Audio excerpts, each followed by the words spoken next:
It's a grizzly. Should we get out of here? No. We're gonna watch and listen.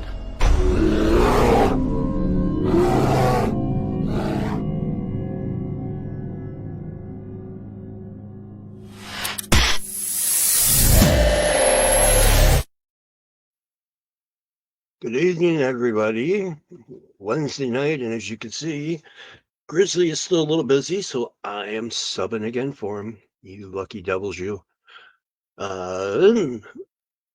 So tonight, very special guest, and we're not going to waste any time. We're going to get him right out here. We got Sean Forker from Sasquatch Experience. So everybody, give him a warm welcome. Sean, how you doing? I'm doing well, Brian. Thanks for having me on tonight with you. I appreciate it. Oh, my pleasure. My pleasure. I was sitting there reading through doing my due diligence, trying to background in the appearances you've been on and things you've done. Trust me, it's my pleasure.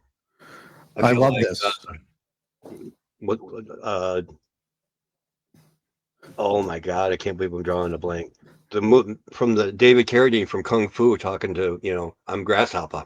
Oh, man, like I told you before we came on here, we're all nobodies, right? In a field of where there's no experts, we're all nobodies. And some of us have just been around a long time doing this, that's all. And I don't know if that makes us any wiser or just makes us a lot crazier.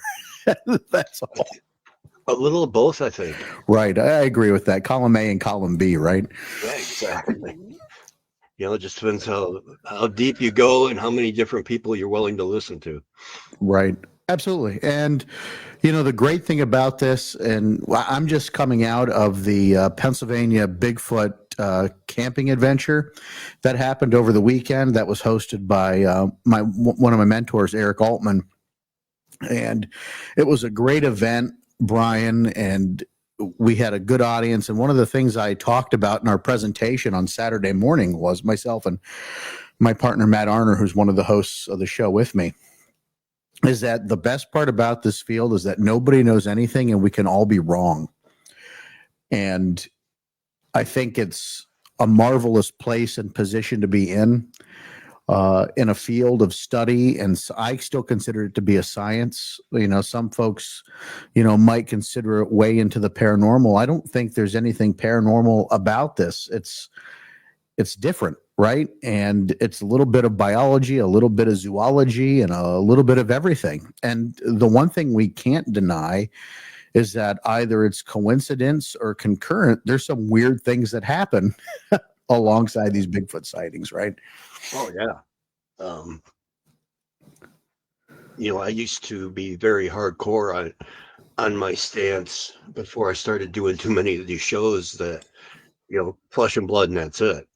And then the more people I started talking to, it was like I really had to start erasing some of those lines I had drawn in the sand and started moving them back. And then eventually I got to the point where, there's no point in drawing the line because every time I do, somebody steps over it. So I was like you. Back when I first started this, I was very militant in it being flesh and blood. And though I still believe it personally to be a flesh and blood creature, we'll use creature, and that's not to be offensive, but there are those folks that think it's more human, those folks that think it's more ape, those of us that have no idea. And for that reason, I still call it a creature, not to be disrespectful, but because I lack of a better terminology for it. We could call it our subject, and that just gets a little boring.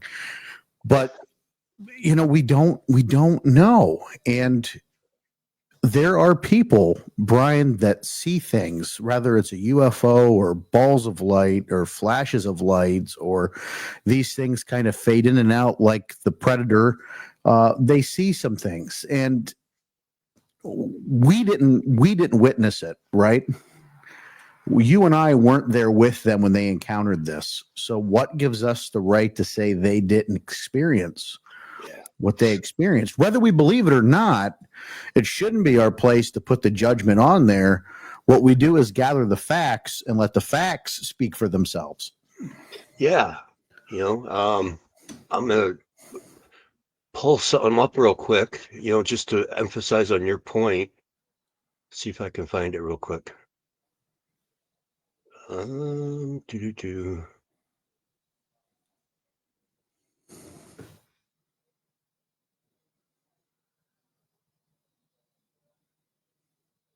There is a picture.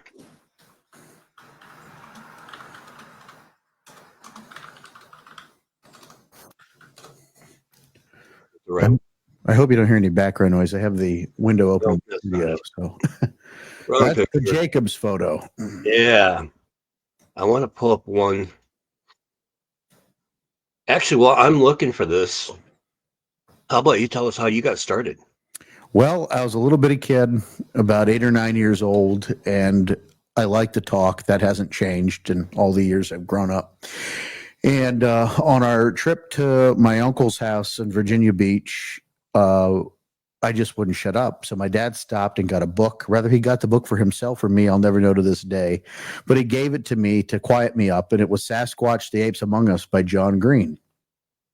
And that book, for some reason, just resonated with me and stuck with me. And I assimilated that book over our family vacation. I don't even remember the beach. I remember reading reading the book. And, you know, growing up in my house, we always watched things like Unsolved Mysteries, In Search of, Arthur C. Clarke's Mysterious World.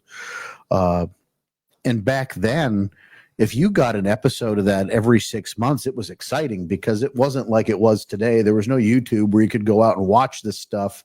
You were lucky if you got, you know, Bigfoot content every so often, and then sightings came along and it got a little bit more regular. But it became more real because there was a chapter called Eastern Action, and in that book they talk about Stan Gordon. They talk about things happening in Pennsylvania. And that's in my backyard. Bigfoot's real and Bigfoot's here.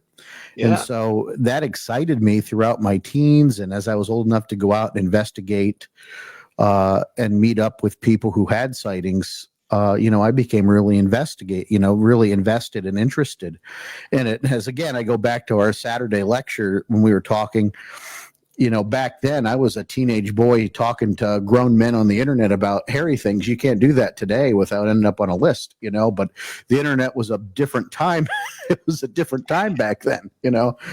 You didn't have to worry about getting molested on the internet at that time, but it was a different time. And that's how I met people like Henry Franzoni, who's now passed away. And I met them through the message boards, the Forest Giants Yahoo group.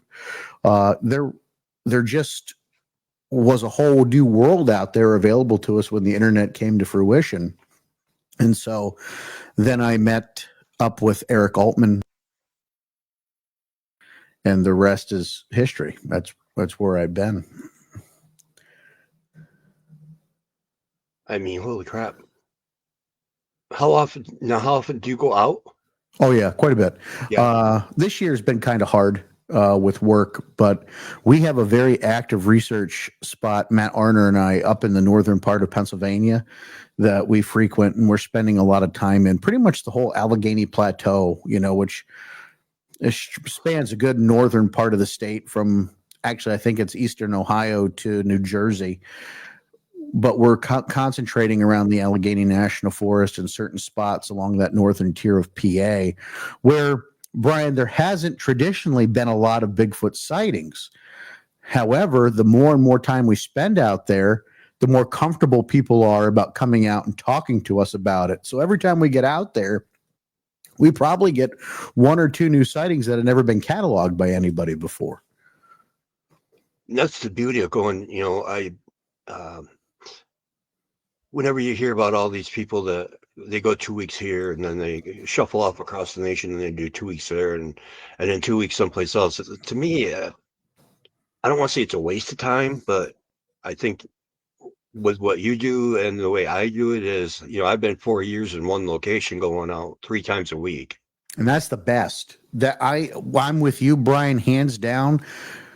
And the way I explain it is you're cultivating yourself to that area. If something's there, you're trying to get yourself used and established as a presence. So one of the things that game cameras, right? I think we could pretty much accept for the fact that game cameras are probably going to be useless. But if you ever put a game camera up and you have a lot of like deer and other animals on your property, they put it up, they know there's something new there, right? And either they shy away from it for a little bit, or you get some brave ones that are just, right there looking at it as soon as you put them up. It's really funny to watch. And we've had game cameras up now for about 2 years, and they're cellular. So as soon as they trigger, they send an image to Matt. And it's great to see the wildlife that we're seeing on them. But kind of like ourselves, we're trying to make ourselves as comfortable and as non-threatening to the animals and the wildlife in the area so they can get used to us. So if we're out there, they're going to be less afraid, whether it's deer or it's whatever. And hopefully, if there is something out there else, it's starting to get comfortable where it begins to interact with us. If that'll ever happen, I don't know.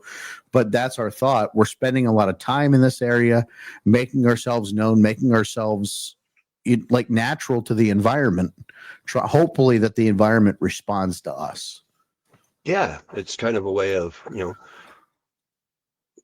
they know something's there, so they go, oh, Fred's back again. Wonder what he's up to. Okay, let's go back and find our berries or something, Right. And for like you've been there for 4 years, you haven't heard anything. So, eventually they'll see you as non-threatening, Brian, and maybe that's the way I don't want to say make contact like they're extraterrestrials or something, but, eventually you might start getting some sort of interaction. Maybe not direct, it's going to come up and shake your hand, but stalked. You can feel a presence of something throws a rock at, whatever it is, you start to know something's out there with you. Oh yeah, we'll talk sometime, because I don't want it to be about me tonight, but 4 years and a lot of peanut butter jars and vocals and prints and sightings. But you were talking about, when I was talking about trying to pull a picture up, who are we to say what somebody sees? I was at a new place, and a friend and I came across some babies by accident that were down, and the adults, once the babies sounded the alarm, the adults came, to make sure we were leaving, and we got that picture. Now, see, that's rather interesting, isn't it? Because you've got a large trunk there. I mean, that looks to be a really large tree, and I know folks can't see what's the diameter on that tree, Brian? That I it's don't know, peeking to out be honest. behind. We haven't been back to measure yet, but Because it looks like it's either a tree or a couple trees in that picture. one big round one. Right. And so it's sizable. So whatever that figure is, that's a decent sized figure in that picture. Yeah, he was every bit of 8 foot, and I bet his arm was as big around as my chest. Now, how did you feel when you encountered that? Did you feel threatened, or did you feel... The two of us were nervous because of the fact that we screwed up and babies were around. Right. They literally came when we first knew. We heard them coming because of the fact that at first, to explain it, he ticked me off to begin with. He did an Ohio howl, and I hate that, because I call blasted the Ohio howl 3 times, and I got a log thrown at my truck. Ooh. In my area. So I don't do Ohio howls anymore. And we went to this new place. He did an Ohio howl, and I threatened him, and with a kick someplace, and because right away within 30 seconds we had a tree knock back. So long story short, we walk in, does a tree knock, and then we hear a tree knock in the valley. Does it again, goes back and forth a couple times, and then the one in the valley starts to get rhythmic, and I go, oh, it's a woodpecker. Well, then it got really fast, and then we heard a huge knock off. It would have been to our left, and a tree push over in front of us, off into and then a whistle to the right. And we knew at that point, because he's like, oh, F, there's babies. And we're like, okay, we're out of here. We're leaving. We're verbalizing it. And by the time we had taken 3 steps, they had gotten from wherever they were at to within 50 yards, which was when we started snapping those pictures. But we knew that we had better leave, or we were going to wind up a statistic. Yeah, and the reason why I ask is because if you look at that figure in that picture, it's, I could definitely see something large in that picture. Probably something that would make me uncomfortable if I stumbled upon that. Yeah, there's Charlie Wonton and Charlotte J. Hey guys, how are you? And I'm not one of those guys that gets excited about pictures. You know what I mean? Because they're often too subjective. But that one's very compelling to me. And just like I said, because I was able to see the distinct size of that tree, like that's a big tree. Yeah, he had two with him, and he had a black one that wasn't quite as tall but was thicker. But the picture I got of him, he couldn't even hide behind the tree in stride. So, but that was the best of the pictures we had taken that day. But Well, that so was how did you get into what was your first experience like? well, so it's really funny because I've been in this search going on. I'm actually going to be 40 on Friday, so I do 32 years since I've been, an enthusiast and into it, and probably 20 some years since I've been investigating. In that time, I could say I probably had a handful of experiences. But I can tell you, Brian, my first experience came in 2005 or 2005, 2006. Forgive me. It was one of those 2 years in the Keystone State Forest with a gentleman by the name of Tim Cassidy, who's a naturalist and park ranger, and a dear friend of mine who's now passed away, Cindy Drageson. And we were out with the Pennsylvania Bigfoot Society in Keystone State Forest for a weekend of a get-together, like an outing. And we had gone out on a day hike. It was Dave and Cindy, two very lovely people, dear to me. They've both passed, and I just love them to death. Great researchers, great people. And Ranger Tim. We had gone out on our own and kind of walked out and gone through the woods, and we came to this road, and we decided to hike up the road to get back to the area where we had parked. And as we were going through the area, Tim saw off to his right that was like a game path, a well-worn game path. So he decided to go in there. And as he gets in, he hollers into me and Cindy, "Hey guys, I think I see a footprint down here." So we go in, we don't step on it. Sure enough, there's an impression, Brian, a decent sized impression. And so we start following these impressions, and there's tons of them up through the forest. And we get up there, and I'm marking this area with Tootsie Roll wrappers, okay? We didn't have anything else to mark it, so I'm eating Tootsie Rolls and marking the tree with Tootsie Roll wrappers. I'm a fat kid. Do you blame me? And as we get up to this little plateau area, all of a sudden we see these things that kind of look like nests.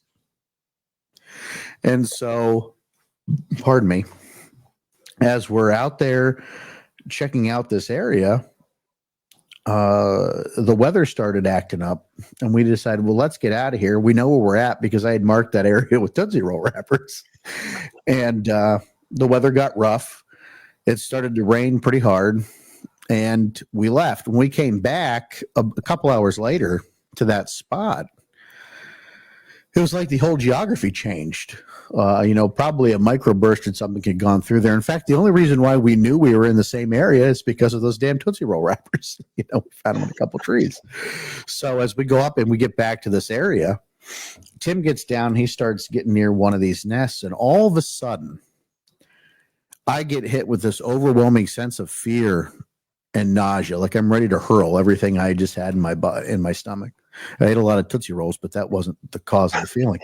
And Tim is hit with this overwhelming sense of euphoria. It's very different. We're both affected differently by whatever we're experiencing.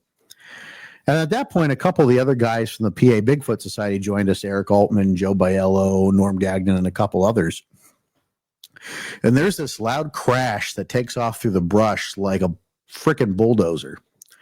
Now, at that time, fight or flight kicks in, and I haul ass after this thing through the woods. I don't know what possessed me, but I'm chasing whatever this thing is, bulldozing itself through the woods. And the next thing you know, I have people on the radio telling me to hold up. I'm getting yelled at because I shouldn't be doing this alone. And finally, a couple of us feel like we had gotten this thing like surrounded. And then we converged into the spot and there was nothing there. Like, I don't, however it managed to escape us, I don't know. It managed to elude us. We all recover. We all go back out to the power line cut to start heading back towards the car. And I shit you not, Brian, to this day, and I'm still trying to find this photograph. It's out there on the internet. One of the people on that trip have it, but I can't find it. Somebody in the group said on the opposite side of the tree cut, they saw a figure watching us from in the tree line as we're walking away. And I've seen the picture, and for the life of me, I can't find it anywhere. Sorry for pointing, but it upsets me because I'm trying to find this picture still. And then, believe it or not, a tornado warning happened, so we had to call it quits for that day. But that was really remarkable. All of a sudden, I'm hit with this feeling of, to this point, to this day, we don't know if it was infrasonic or pheromonal. Tim's leaning more towards pheromones because of potentially being that close to the nest, and how we both had type of a different reaction. And if it was like infrasonic, we probably would have had the same type of reaction, because that's how infrasound, even as a weapon, tends to impact people. So that was my first experience I had with anything and Bigfoot. And Cindy and Tim, and I've always been fortunate, Brian, because any experiences I've ever had, I've never had by myself. I've always been able to share it with somebody, because I don't do research solo. For safety reasons, I always feel like it's better to go with a group, better to be, safety in numbers, not because of Bigfoot, because of people. This day and age, you don't know who the hell's out there. And after you read a couple missing 411 books, you don't want to take a chance. Yeah, I don't blame you there. Actually, Netflix just put it, or not Netflix, Hulu put out a thing on Stalking Sally or something, talking about people, and it happened a quarter mile from my house. Wow. that thing would happen when they talk about it. So if you want to see human extreme behavior with stalking, it lasted 13 years. Check that out, and then realize. But no, you're right. I've been lucky. Some of mine have been with other people. That picture I showed you, Dee Dee wanted me to bring that up again, so I'll bring that up. I saw it in the comment. Dee Dee. Oh, she's fantastic, man. I don't know if you know, she's her and Charlie Wonton, and they're wonderful people. So if I were better with the controls, I would zoom it in, because when you zoom in, you can actually see facial features on him. And I can tell you, he's not happy. He's not happy one bit that we are there. Even though you can, and again, I know a lot of my more diehard friends would question my sanity at this point. But as I point to the screen, that's a big tree, and there's clearly a figure standing. At least you don't have to draw a red circle around it to point it out. You know what I mean? Exactly. And the crazy thing is, you can see the leg run down the side of that tree too. You can. You definitely clearly have there is a definition of something there, and it ain't a shadow. I mean, you could tell it's forming, but I'll tell you what, I've seen trees that size are not bigger in the Cook's Forest, Brian, up here, and that's an old growth virgin forest, I think the only one left in Pennsylvania. And some of those trees are so big out there you can't even put your arms around them. They're just that old and ancient. Well, and have you heard of the Manistee National Forest? Mm-hmm. Yeah, you're maybe 4 miles from it, right there. Okay, so I mean, that's, folks, as we always say, you make up your own mind on that. But it's pretty compelling. Yeah, and actually what took us there was the fact to, again, I'll make it short, was a couple fishermen had called my friend and told him that 2 nights before, they were in the middle of the river fishing next to this little island, and it was like midnight, and then they hear a fish jump and don't think anything of it. And then another fish jumps, but it's a little closer to the boat. Well, then when the next fish jumped, it was a basketball-sized rock that landed in the boat. Well, and something screamed at them from the shoreline, so they didn't even look. They just swallowed it out, and away they went. I've had that rocks thrown at me, And I can tell you that's not a fun experience. I had a softball sized rock tossed between myself and another researcher when another experience we had, Brian, was out in Gray Station, Pennsylvania, not far from the Keystone State Forest, all in that same vicinity. And we were out for a night hike near the Torrance State Hospital.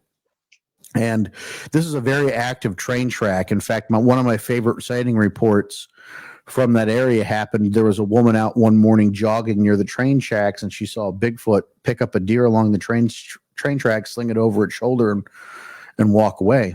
You know, a train track, active train track, it's easy picking. You know, you can get all that food you need without expending any energy. But we had done an investigation out there. I got the hiccups. I'm so sorry. And when you get out there, there's the train station, there's woods on one side, and then there's a soybean field that goes up to the hospital on the other. So 4 of us went out. Billy Willard and Phil Bracco took the side by the forest. Myself and a friend, Matt, at the time, we took the side by the hospital. Fog's rolling in over the soybean field. It's starting to get a little creepy, you know, that ambiance that rolls in. And I hear up there Billy going, "Hey, I think I got some eye shine over here." So I run up the little hill and go over and check it out. Standing there for a little while, and all of a sudden in the back in the trees, I start seeing a little bit of eye shine myself. Well, we're standing there. Nothing really remarkable is happening. It starts raining. And it starts coming down pretty good. So we pack up, and as we're getting ready to leave, a softball-sized rock gets tossed right between Billy and I, misses my nose, probably, I'm not kidding, by like that much. It went zooming by my face. And we actually picked the rock up. You saw the rock that was thrown at me. I'm like, if it had hit me, it had done some damage. And so we walked, the 2 miles back to the cars, and that whole time kind of keeping our eye on that tree line. Like, if you're over there, buddy, you don't have to throw any more rocks. You know, we're leaving. Got your point across. Yeah. I mean, and whether these things do it maliciously or not, I still don't want to stick around and find out if it's throwing rocks at me. No, because basically you may as well flip a coin, because I've had it go both ways. Right. I've had him mess with me doing it, and then I've had him where it was, intentional. Go now. So, the one time I knew they were messing with me was when I was in my area, and I wasn't even Bigfooting. I just wanted to get out in the woods. So I had my headphones on, trying to relax. And next thing I know, bang, right in my earphone. I'm like, what the frick? And looked down, and it was, just a pebble-sized rock had hit me in the earphone. Like, what the? So, but then there was another time when we were in the area, and, we're looking around in the valley, and then we hear something go crashing off, and we're like, oh, what the heck? And we look at it, we had jumped 2 deer. Oh, phew, okay. Well, then my friend and I, next thing we know, 2 rocks landed in between us. And I started snapping pictures.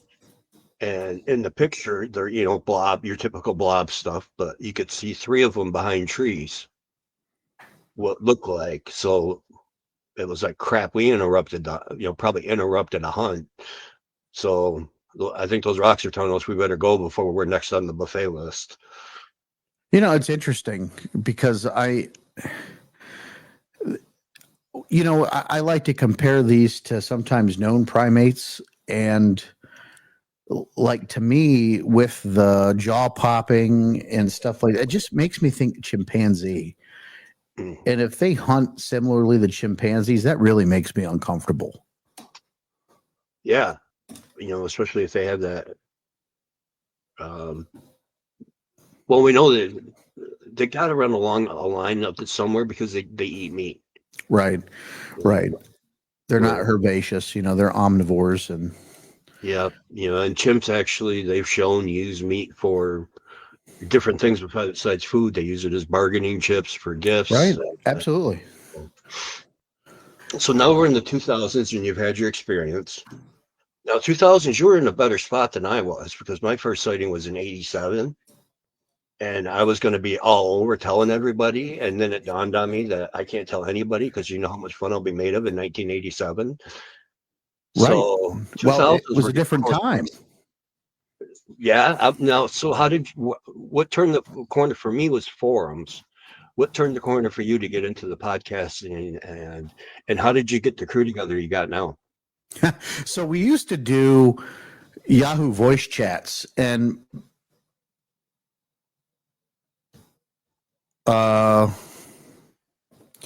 sorry about that. I apologize. Just got a message from my wife. They're always important. So we used to do these Yahoo voice chats when listening to shows like Bigfoot Central, the X Zone Radio Show with Rob McConnell, and there weren't any podcasts on Bigfoot at the time, right? That hadn't happened yet. And so this platform came along called Blog Talk Radio, and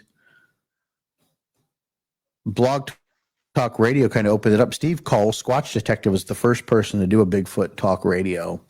And Henry May and I, who had been friends through the Yahoo chats, decided we were going to start one of our own called Sasquatch Experience. And so we had decided to do that. Our first episode was called Bigfoot is What? And we decided to go and talk about, you know, what we thought Bigfoot was, the origins, the stories. And it cascaded from there because at the time, like I said, there wasn't a lot of shows. Then 2 shows became 12 and 12 shows became 24. And you know how it goes. They just grow and grow and grow and grow. But I've always been kind of proud because I was, you know, kind of part of that genesis of Bigfoot podcasting. You know, I've always been one of those, they call us the OGs now. And just talking about it with the different researchers and the different controversies of the time, the different videos. You got to remember a lot of this stuff that's now Bigfoot history that we talk about was live at the time we were doing the show originally when it was going on. So we're talking about these things in real time. The Georgia Bigfoot hoax. That was real time, baby, when we were doing podcasting, and we were knee deep in bullshit with that one. So there was a lot going on at the time. It was really exciting. And then the mid 2010s came, and I just got Bigfoot burnout. You know, there wasn't a whole lot happening.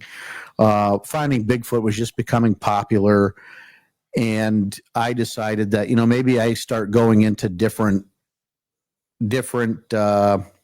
categories. So I started doing paranormal talk radio.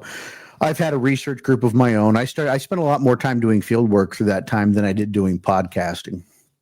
Well, in September 2012, we were going out on a Bigfoot expedition, and I had a sighting of my own, first full sighting that I had.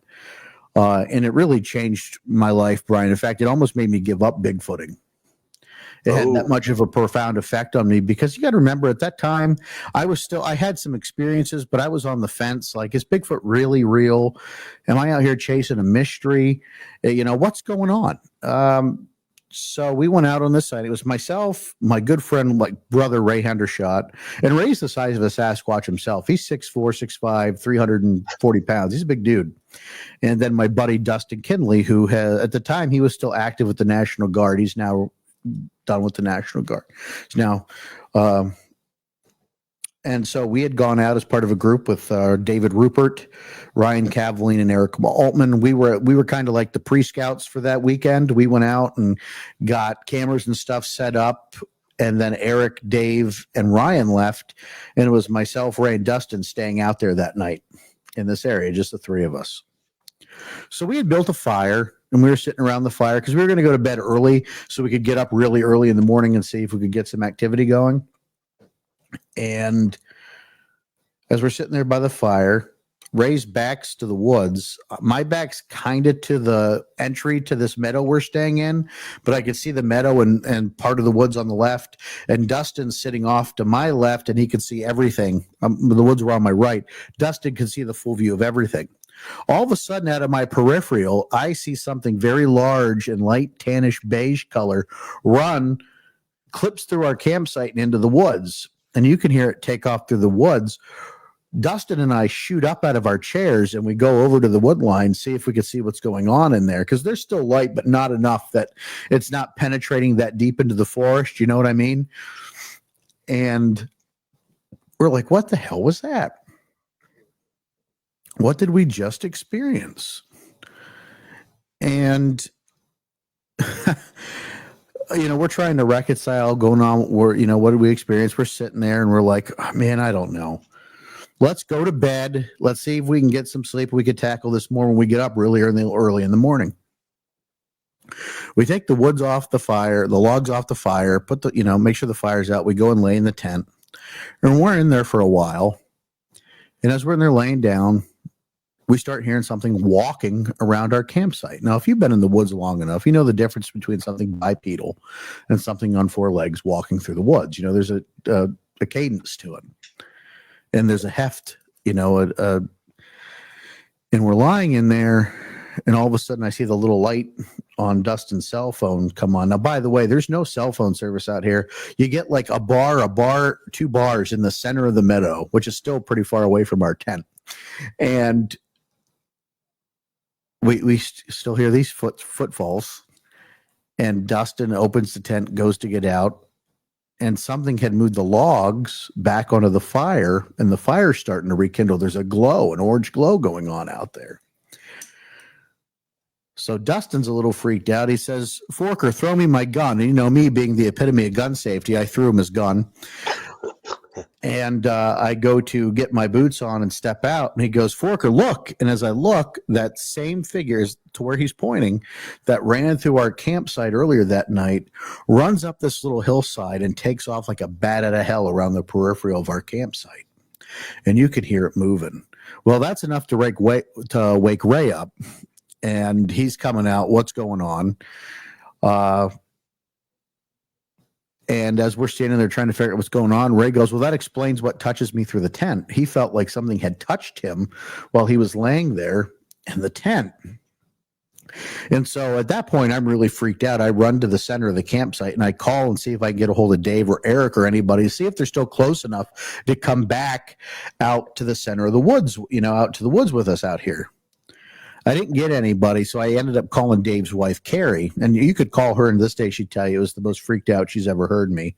I said, Carrie, we got some activity going on out here. Can you get a hold of the guy and see if you can send him back? And she goes, yeah, we'll get a hold of Dave and see if we can get Dave back out there. So she got a hold of him. A little while, maybe about 40 minutes later, here comes Dave and Ryan, just the flashlights going. You could tell it's a person at this point. They come out, ask us what's going on. We're freaked out. We tell them what's going on. Now, Dave's the kind of guy that could talk you into anything. If I don't know, we were freaked out, ready to go. Dave's like, but we're out here for this purpose. We're trying to get proof, let's just continue on. And so, like the good soldiers we were, we took the encouragement and hung out. Nothing happened. We went back into the tent. Dave and Ryan kind of bivouacked themselves out into the trees where they were kind of hidden. And they wait out there for a while and nothing's going on. And Dave goes, hey guys, we're going to catch out. We'll be back in the morning. I don't think anything else is going to happen tonight. You should be fine. We hear them leave. They take off. We're all getting relaxed a little bit. And all of a sudden, Brian, here comes those footfalls again into our campsite. Now, I swear to you, I don't remember unzipping the tent or how I got out of it. There could be a Forker-shaped hole in the side of that tent. But we got out of that tent like we were some half-assed team, and our backs are all to each other. We're yelling, hey, if you're somebody, identify yourself. If you're messing with us, it's not cool. I'm telling Dustin at this point, just shoot it. If obviously somebody's out here messing with us or something's messing with us, just shoot it. I'm tired of them playing games with us. And then from a tree, we could see something kind of looking out from a side of a tree at us.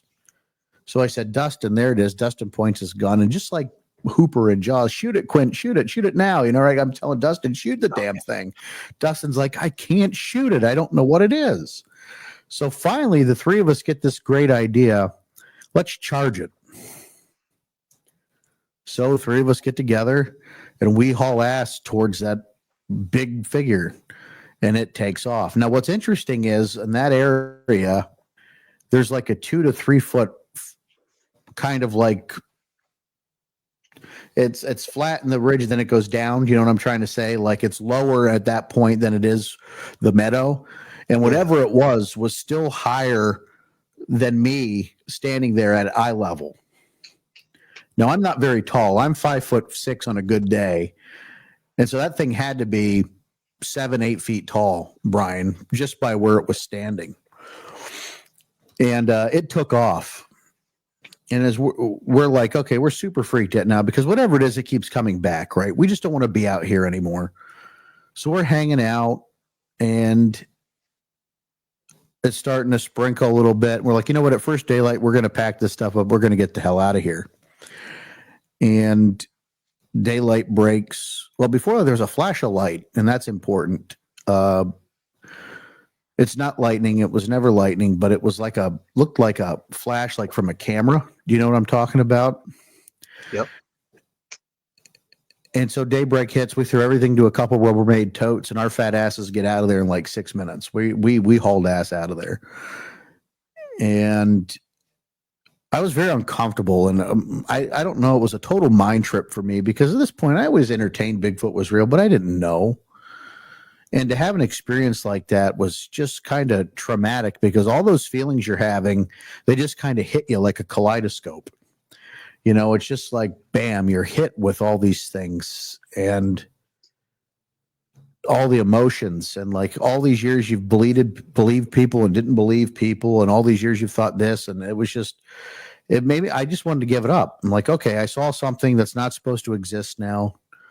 What do I do? How am I ever going to be unbiased again? You know, how am I going to be objective? And I was like, I don't want to do this anymore. I'm just done. I talked to Eric Altman that day, told him what happened.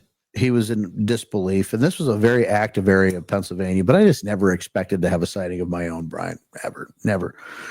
And the fact that Dustin and Ryan were there, or Ray were there with me to experience that kind of made it a little easier for me to deal with. But the fact it kept coming back really, really bothered me. And it's not that I ever felt like it was going to hurt us, but it was just so, I don't know, menacing, I guess, in a way, is the only way though I never felt like it was going to hurt us. Like the fact it kept coming back bothered the hell out of me. And so I called Dave Rupert later on that week and told him what happened. And I said, Dave, you might want to go check the cameras out there because there was a flash. I think something on the game cam picked it up. And he goes, Sean, those game cams didn't have flashes on them. And so I don't know what that flash of light was, Brian, but it was definitely like a flash of light from like a source, not like lightning. You know, it was like a flash of light. And to this day, it still bothers me. I get uncomfortable thinking about it. I told my story to the group last Saturday. I've talked about it maybe a dozen times now since it's happened. It just makes me uncomfortable. And it changed the way I think about this. And it changed the good thing that came from it is it really changed the way I deal with witnesses and people that experience it because it allows me to be a lot more empathetic. We put a lot of pressure on witnesses to come forth and tell us what they experienced. And all we have to start treating people like people and not data points.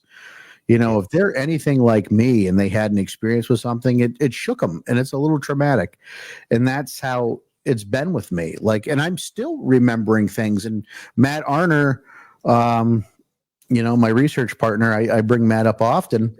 After we did the presentation on Saturday, he goes, Sean, you left the part out about Ray getting touched through the tent. I'm like, you're right. I did because it wasn't part of my experience, Brian. It was part of Ray's. And sometimes it's hard to take me out of my experience and pull me into everybody else's, And, you're a little misty-eyed here because, what you sound echoes a lot because most of the time, up until a certain point, I had okay experiences, we'll say, but I did have one that, did scare me at one point.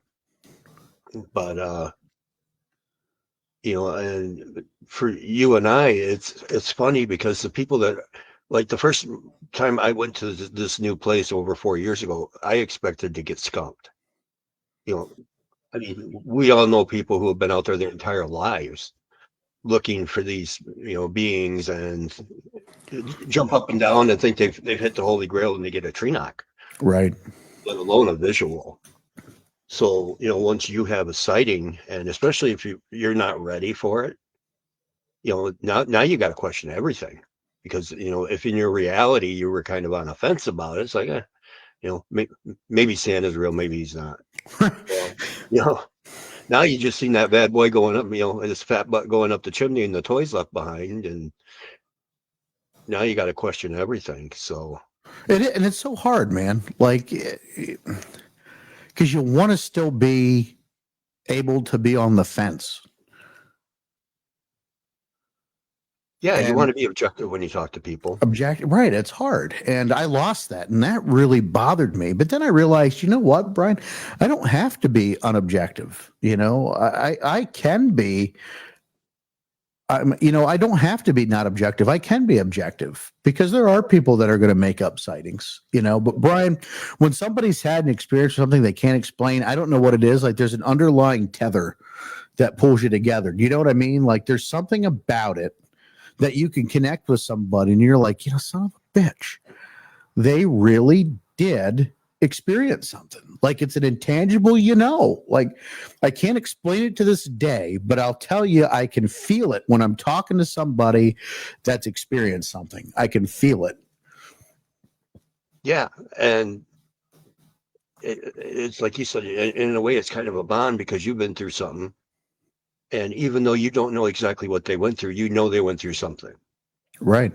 They went through something. And then there's the ones that, and I'll ask you about it, and we can answer whenever, but, how many people have tried to pull the crap over your eyes and over the years. But then it's like George Carlin said, it's like when you're talking to somebody, it doesn't take very long to figure people out. Like, you listen to it's like, this guy is freaking stupid. It's like you listen to somebody and it's like, this guy's full of crap. Right. And you know what? We've had those experiences. In fact, we had one not long ago where we had a guy send us it was a really interesting story, and it wasn't overly detailed, which is what really took me into it. That they had, I want to get the details right, because actually it pissed me off so much I wanted to burn it from my mind. But it involved a car accident. They had avoided hitting something and hit a tree, and that it involved like life flight and all that. And they give us the coordinates of where this was supposed to have happened. And we get out there. The witness doesn't meet up with us, and there's not any ever sign an accident took place there. Nor could we find anything on any of the police blotters about it, And you think something significant like that, there would have been evidence of it somewhere. And it wastes a lot of time. And for folks listening that for some reason might feel like it's a good idea to try to hoax, it wastes time and resources. We're not funded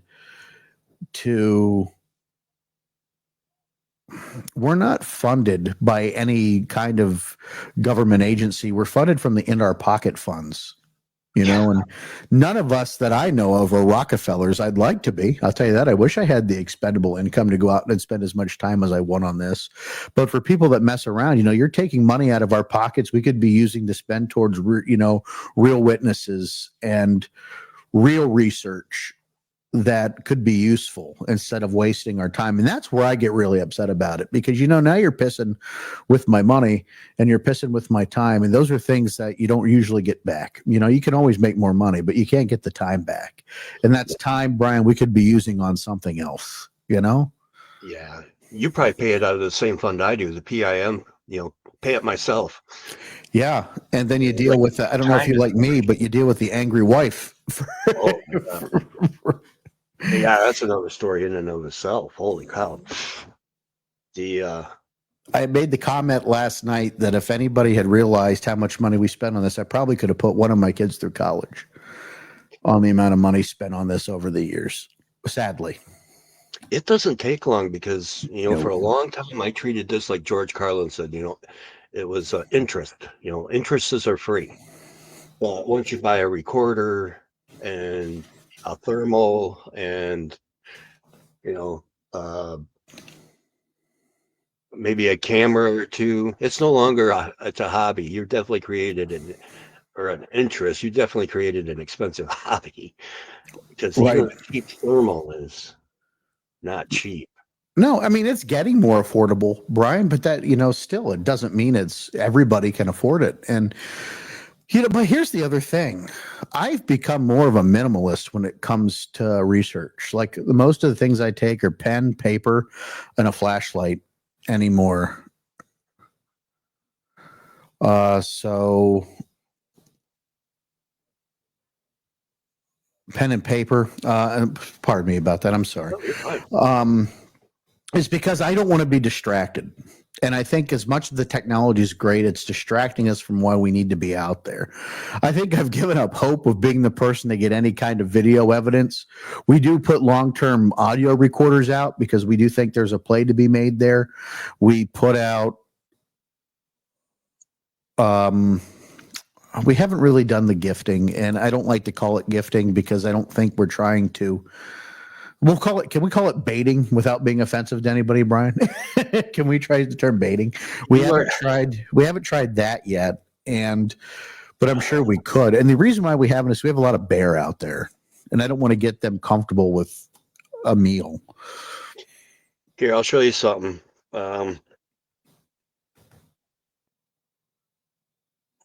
See this? Yeah. 4-pound peanut butter jar. I was putting 9 of them out a week for 2.5 years. Wow. And this is actually how I found this one. Sam's Club must love you.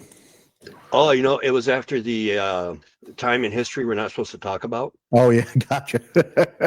And so Walmart hated me. I mean, people online got really mad when I was buying 9 jars of peanut butter. I'm hoarding it. Peanut butter's the cure. I'm sorry. Instead of toilet paper, I'm getting peanut butter, people. You can't wipe your ass with peanut butter. Yes, you can. I know. Here's 9 jars that tell me I can. You can get it really clean too. But yeah, that's I'll tell you the story behind it sometime, because I got in trouble by the DNR and everything. Well, I could see that.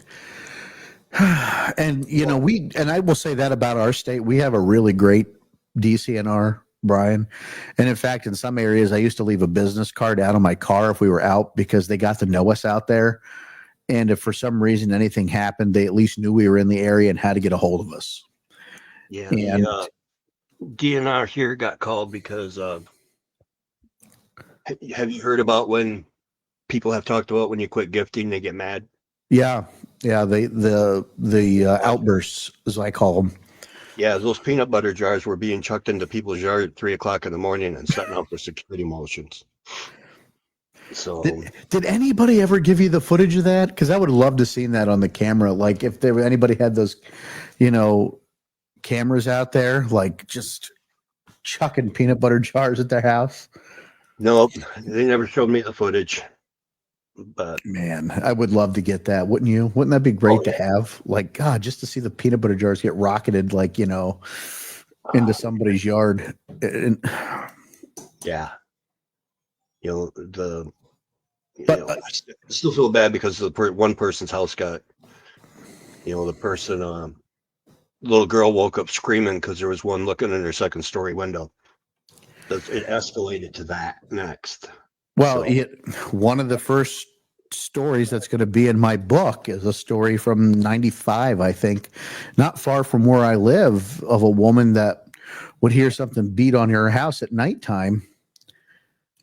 And she woke up one morning and there was a large handprint on her window, her front window.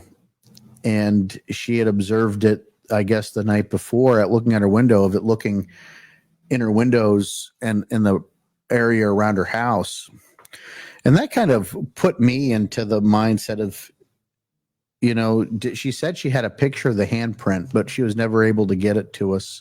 But how many rolls of film do you think are out there in people's drawers, drunk drawers, or cameras out there that might have a picture on them that are never going to see the light of day, Brian?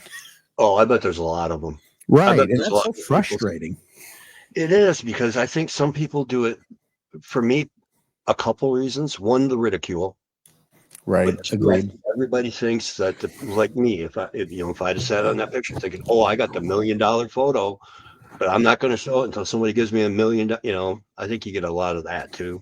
Right. But you know what? To your point, the ridicule is if I got the picture, I don't know who I would tell. And I've been in this research a long time. I don't know who, or if I would, because at this point, is any picture going to be worth it?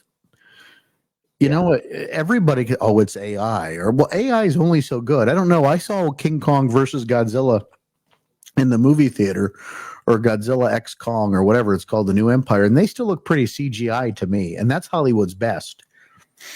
Yeah, and even the stuff you see floating around now, there's always something off about it. Right. They can get the arm length right, the face looks off, and I know not everyone looks the same, kind of like people, but usually the arm length is what gives it away for me anyway. The arms are always too short. Yeah, I think we've come to understand, like, at least to most of us, there's like a ratio of proportions, that it just looks right, as opposed to some things that don't. Now, we could also give and take that, maybe there's a variety within the species, just like anyone else and anything else. But when it looks wrong, you just know there's something not right about it. It doesn't look right. I agree with you 100%. Yeah, and that's, somebody sent me my mom sent me a video from Texas that somebody knows that, I do the little research, and they said, look, we got some real Bigfoot stuff for you. And so she sent it to me, and I looked at it, and something is off about this. Something looks wacky. And because it had the long arms, but then when I watched it real close, I was able to, one good thing about tech, I was able to take it from my phone and put it on my big screen TV. Right. And then I noticed that when it walked, the back feet would come up off the ground like monkeys do, but the elbows didn't bend. So it was like they got arm extensions in there. Yeah. So right there, you knew that. Yeah. I sent it back. I told my mom, I said, tell him to try harder next time because this didn't do it. Right. Yeah. So, I mean, to me, that's the biggest problem. I don't know about you, as far as the biggest problem with people accepting that they're out there is because of all the hoaxing. It really puts a bad light. I think there's part of that. I think the other thing is, some of our community doesn't help themselves, and whether you're on Team Woo or not, like that attention seems to be the attention that gets that focus gets all the attention. And those of us that are still more in the flesh and blood camp, we kind of get swooped to the side because it's not as entertaining and you can't make fun of it. You know what I mean? So there's still the comedy in the woo type, but also when you're in this trying to make it scientific, that stuff makes it harder to prove. And whether we're right or not, presentation's key. And do you really want that voice to be the voice speaking for the community, or would you rather say, let's prove this thing exists, and then once we prove it exists, we can get into the nitty-gritty of everything else? Yeah, see, I'm right there with you on that, because it's like, how is a community on the outside looking in supposed to agree with a community that can't even agree amongst itself? Right. With all the bickering and backstabbing, and it's like, this is my organization and we're right because we've got this, and look at all the people that come to us, where it's like, just because people come to you doesn't mean you're right. Listen, I've said it many times. I believe what I believe, and that's based on what I've researched and encountered, but that does not mean I'm right. That's what I believe. And if you want to believe what I believe, that's great. But also realize that you should be able to make up your own mind and your own opinions and be comfortable with that. And as long as you can validate it to you, that's fine. Just understand, validating it to you may not be everybody else's validation. So not everybody else may accept it, and that's their prerogative. Yeah, that was like when I took my mom out. It took a while, and we go out, and it was 3/4 of a print. Like, you had the 2 outside toes and a nice heel impression, and then about just behind the back, the big toe. And there were more impressions, so it wasn't like just a one thing deal. And she's like, "Oh, okay." I'm like, "What do you mean? Oh, okay." I said, "You know how many people look all their lives and don't even find this?" And she's like, "Well, yeah, but now I want to hear one." I'm like, I'm sorry, Mom, I don't have a banana to ask him to command the monkey trick right now. And to your point, though, you're right. It's I can tell you, I've probably encountered a handful of footprints in my time that were really good prints that I would be comfortable casting and showing them to people. In fact, this last one we took a picture of, we couldn't take a cast of it, so we did a 3D LiDAR scan with it. And we showed it to Dr. Meldrum at a conference, and he didn't think it was a footprint, but, you know, he wasn't there, and we didn't quite agree with his estimation, and that's our prerogative. You know what I mean? We just didn't agree with his concurrence, and probably the problem was because there wasn't enough detail there. And I think this is one of those situations where circumstance and context adds a little bit more to the validity of the print than the actual print itself. Yeah, that's like, here, I'll show you a quick picture of a print I took in the snow. But you're right, without context, it really doesn't look like a whole Right. lot. And, You know what I mean? you know, the story, and again, when you're not using it as principal evidence, you know, you're using it as a potential or a secondary evidence, you know, it's, you know, Matt and I keep it in the book of this is what we've discovered in our area, potentially, not definitively. Let's see. Oh, here's one that I found on the ground, but let's see.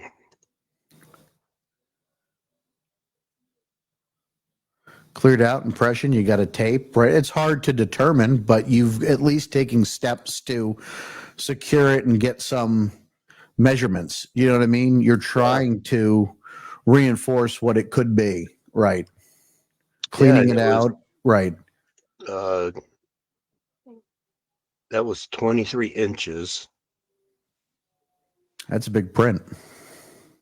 And it lines up with, try to find this real quick. What was interesting, Here we go. Brian, what was interesting about the print that Matt and I found, oh, now see that, now that could potentially be a spot where a print was, and it could have done some melt or disfigure, you know what I mean? Disfigured. Yeah, that was, and right there's the context, because that was literally the night before, where a friend and I got, we'll say, escorted out. Okay. We had seen the prints going in, and that was the print that I measured. So that's a big impression, right? And it looks like that. It was 23, and then in the picture, if you zoom in, you can see the toes in it. But what I thought was cool was the fact you hear about how when they walk, their hips kick out.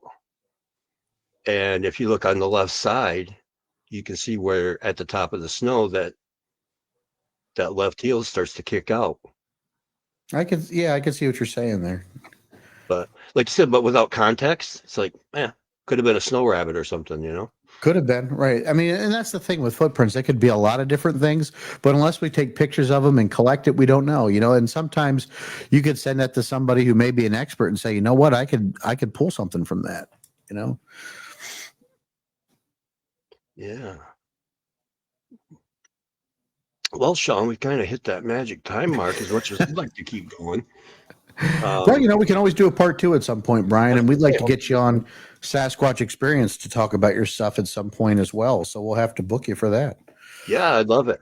So we'll definitely book part 2 for this, and we'll book part 1 for over there, because I know. 2 weeks ago I had a recorder stolen, so you'll enjoy that, because there were actually prints coming from the woods up to the tree that kept on going without my recorder, and I had ironically gorilla taped it to the tree. Good old gorilla, right? No, we'll be glad to hear it. And honestly, I enjoyed myself. Thanks for asking me to come on the show and talking with you. Like, I enjoyed myself tonight. It was a lot of fun. Well, thank you. You know, hopefully I was a good enough stand-in for Grizzly, and like I said, hopefully you and I can get together for a part 2 on this. Oh, absolutely, man. You just let me know. All right. Can you hang around for a minute backstage while I wrap this up? Absolutely. Okay, 1 second. All right, everybody. So that was Sean, and what a night. The hour absolutely flew by. It felt like 10 minutes for me. You know, this was one of my favorite by far. So thank you everyone for joining us, and everybody on the replay. Thanks for listening. Please hit the like, subscribe, and from coast to coast and around the world, everybody have a good night, and we will see. Quick announcement: there will be no show Friday. I am under the weather, and I ordered the doctor's rest for a few days. So I will see you next week. Have a happy Labor Day weekend, and good night.